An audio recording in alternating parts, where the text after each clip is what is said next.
Hello बच्चे, let's read the question. A moving coil galvanometer has resistance of 10 ohm and full scale deflection of 0.01 ampere.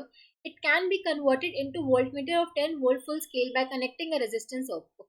एक moving coil galvanometer दे रखा है जिसका resistance हमें दे रखा है 10 ओम. ठीक है, सो आर जी की वैल्यू दे रखी है हमें 10 ओम.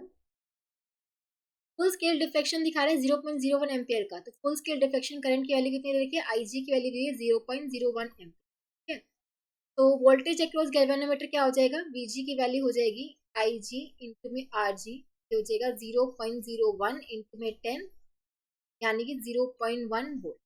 अब क्वेश्चन देखें कि इसको हम 10 वोल्ट फुल स्केल वोल्टमीटर में कन्वर्ट कर सकते हैं बाय कनेक्टिंग अ रेजिस्टेंस हो. देखो, अगर हमें मूविंग कॉइल गैल्वेनोमीटर को अगर वोल्टमीटर में कन्वर्ट करना हो तो हमें हाई रेजिस्टेंस कनेक्ट करते हैं सीरीज में, ये बन जाता है हमारा वोल्टमीटर.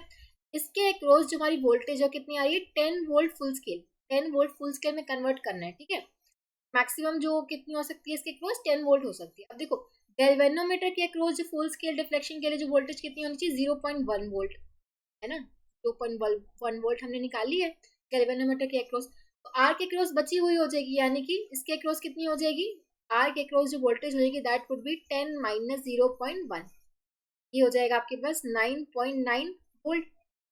ठीक है, अब हमें निकालना है क्या है? आर की वैल्यू फाइंड आउट करनी है. V R would be equals to current into में रेजिस्टेंस. अब देखो, इससे जो करंट पास हो रहा होगा that would be I G only. ठीक है, तो हो जाएगा आई जी इंटू में आर.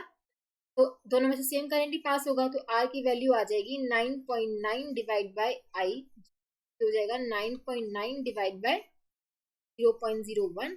इसकी वैल्यू आपके पास आ जाएगी, आर की वैल्यू आ जाएगी 990.